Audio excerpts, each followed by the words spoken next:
আজকে আমি খুব সহজ পদ্ধতিতে আপনাদের টমেটো কেচাপ বানিয়ে দেখাবো। আশা করি আপনাদের ভালো লাগবে। ভিডিওটা পুরো দেখবেন। যে পদ্ধতিতে আমি বানাবো তাতে করে আপনারা এটা 3 থেকে 4 মাস স্টোর করে রাখতে পারবেন। তো চলুন দেখে নেওয়া যাক রেসিপিটা। এখানে আমি 2 কিলো টমেটো নিয়েছি। এবার এই টমেটোগুলোকে ছোট ছোট করে কেটে নেব। আর টমেটো কেচাপ বানানোর জন্য চেষ্টা করবেন টমেটোগুলো একটু লাল দেখে নিতে। এতে করে টমেটোর কেচাপটা খুব ভালো হবে আর কালারটাও খুব ভালো আসবে। তো যেরকমভাবে হোক কেটে নিলেই হবে, কারণ পরে এগুলোকে আমরা আবার সেদ্ধ করব। তো এভাবে আমি সমস্ত টমেটোগুলোকে কেটে নিলাম। টমেটোগুলো কাটা হয়ে গেলে এবার এগুলোকে আমি একটা বোলের মধ্যে নিয়ে নিলাম, ঠিক এভাবে। এবার চলুন আপনাদের দেখিয়ে দিই কিছু গোটা মশলা যেটা কেচাপের জন্য লাগবে। এখানে আমি নিয়েছি কয়েকটা গোলমরিচ, ছোট এলাচ, জিরে, দারচিনি আর লবঙ্গ। এগুলো আমি একটা এরকম স্ট্রেনারের মধ্যে দিয়ে দেব। আপনারা চাইলে এই মশলাগুলো ডাইরেক্টও দিতে পারেন। কেচাপ বানানোর জন্য সবার আগে একটা কড়াই বসিয়ে দিলাম গ্যাসে। তারপর দেব অল্প একটু জল, 1 কাপ মতো। এবার কেটে রাখা টমেটোগুলো দিয়ে দেব। একই সাথে দিয়ে দেব একটা কেটে রাখা বিট। এর সাথে দিয়ে দেব 2 ইঞ্চি মতো আদা ছোট ছোট করে কেটে নিয়েছি। আর দেব 6 থেকে 7 কোয়া রসুন। আর দেব একটা মিডিয়াম সাইজের পেঁয়াজ কুচি করে কাটা। এবার এগুলোকে ভালো করে মিশিয়ে নেব। আর এই সময় গ্যাসের ফ্লেমটা হাই রাখবেন যাতে টমেটোগুলো খুব তাড়াতাড়ি গলে যায়। খুব ভালোভাবে নাড়াচাড়া করে নেব। তারপর এখানে দিয়ে দেব 3টে শুকনো লঙ্কা। যদি এরকম শুকনো লঙ্কা না থাকে তাহলে গুঁড়ো লঙ্কা দিলেও হবে। আর দিয়ে দেবো স্বাদ মতো লবণ। আবারও ভালোভাবে নেড়েচেড়ে মিশিয়ে নেব। তারপর আমি যে মশলাগুলো একটা স্ট্রেনারের মধ্যে রেখেছিলাম সেটা এখানে দিয়ে দেব। এবার এটাকে ঢাকা দিয়ে 15 মিনিট রান্না করে নেব। 7-8 মিনিট হয়ে গেছে। একবার ঢাকনা খুলে দেখে নেব। আপনারা দেখতেই পাচ্ছেন কতটা জল ছেড়েছে। একবার নেড়ে দিয়ে আবারও ঢাকা দিয়ে 6 থেকে 7 মিনিট রান্না করে নেব। দেখুন এখানে কোনো রকম জল কিন্তু দিইনি, শুধু অল্প পরিমাণে দিয়েছিলাম, তাতে কিন্তু অনেকটা জল ছেড়েছে। তো ভালোভাবে মিশিয়ে নিলাম। এবার আবারও ঢাকা দিয়ে দেব।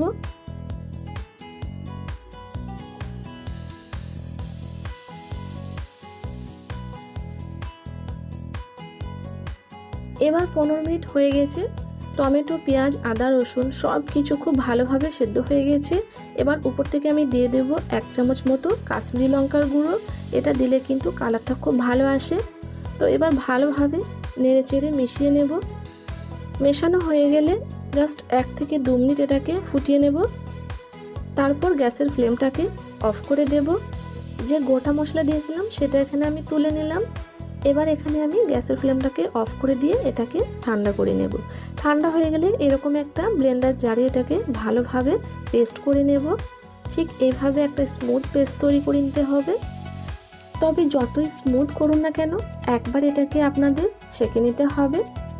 এবার আমি যে কড়াইয়ে করব সেই কড়াইয়ে ছেঁকে নেব। ছেঁকে নেওয়ার কারণে টমেটোর খোসাগুলো সেপারেট হয়ে যাবে আর কেচাপ একদম পারফেক্ট স্মুথ হয়।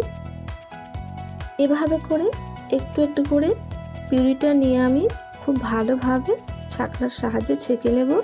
দেখতেই পাচ্ছেন খুব সুন্দরভাবে বেরিয়ে আসছে। আর দেখুন কত স্মুথ লাগছে দেখে, কিন্তু শেষ পর্যন্ত দেখতে থাকুন। এর মধ্যে টমেটোর যে বিচি ও খোসাগুলো থাকে সেগুলো কিন্তু দেখুন আলাদা হয়ে গেছে। এগুলো আমাদের তুলে ফেলে দিতে হবে। তো একইভাবে আমি সমস্ত পিউরিগুলো এভাবে করে ছেঁকে নিয়েছি, দেখতেই পাচ্ছেন।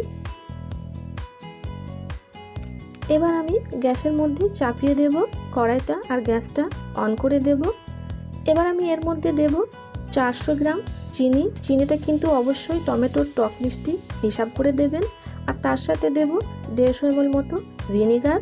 আর তার সাথে দেব 1/4 খাবার সোডা। আর দেব 1/4 সাইট্রিক অ্যাসিড। এবার এই সমস্ত উপকরণগুলো খুব ভালোভাবে মিশিয়ে নিতে হবে। আর প্রথমে যে ফেনাটা দেখতে পাচ্ছেন এটা কিন্তু আস্তে আস্তে পরে একদম চলে যাবে। কেচাপের স্বাদটা আরও ভালো করার জন্য এর মধ্যে আমি দেব 1/2 চামচ মতো বিট নুন। এবার খুব ভালোভাবে এটাকে ফুটিয়ে নিতে হবে আর এরকমভাবে নেড়ে যেতে হবে। তো দেখুন এখন ফেনাগুলো কিন্তু অনেকটাই চলে গিয়েছে, আরও পরে কিন্তু একদমই থাকবে না ফেনাগুলো। তো দেখতে পাচ্ছেন কালারটাও খুব সুন্দর আসছে, চিনি দেওয়ার পর কালারটা একদম চেঞ্জ হয়ে গেছে। এবার এভাবেই এটাকে 15 থেকে 20 মিনিট রান্না করে নিতে হবে। তো দেখুন 15-20 মিনিট পর এটাকে আমি একবার একটা প্লেটের মধ্যে চেক করে নিচ্ছি। দেখতে পাচ্ছেন প্লেটটা হালকা একটু কাত করুন, দেখবেন নিচে কোনো রকম জল বেরিয়ে আসছে না আর টেক্সচারটা একদম পারফেক্ট আছে। এবার গ্যাসের ফ্লেমটাকে অফ করে দেব। এবার এটাকে আমি ঠান্ডা করে নেব। এবার দেখুন কেচাপটা একদম ঠান্ডা হয়ে গেছে আর টেক্সচার কালার একদম পারফেক্ট হয়েছে। এবার এটাকে কোনো এয়ারটাইট জারের মধ্যে স্টোর করে নিন আর পছন্দ মতো ফ্রাই ও স্ন্যাক্সের সাথে সার্ভ করুন। আশা করি এই সহজ রেসিপিটা আপনাদের ভালো লেগেছে। যদি ভালো লাগে তাহলে আমাকে কমেন্টে অবশ্যই জানাবেন আর একটা লাইক সাবস্ক্রাইব করে দেবেন। তো আমার কাছে এরকম একটা গ্লাস জার ছিল, তো এর মধ্যেই আমি কেচাপটাকে স্টোর করে নিলাম। যেটুকু বাকি আছে সেটা আমি অন্য কোনো জারের মধ্যে স্টোর করে নেব। আর চেষ্টা করবেন এই কেচাপটা গ্লাস জারের মধ্যে স্টোর করা, এতে করে এর সেলফ লাইফটা অনেক বেশি থাকবে। তো দেখতে পাচ্ছেন কত সুন্দরভাবে কালারটা এসছে। এবার আপনারা যে কোনো আপনাদের পছন্দ মতো খাবারের সাথে কেচাপটা নিয়ে পরিবেশন করুন।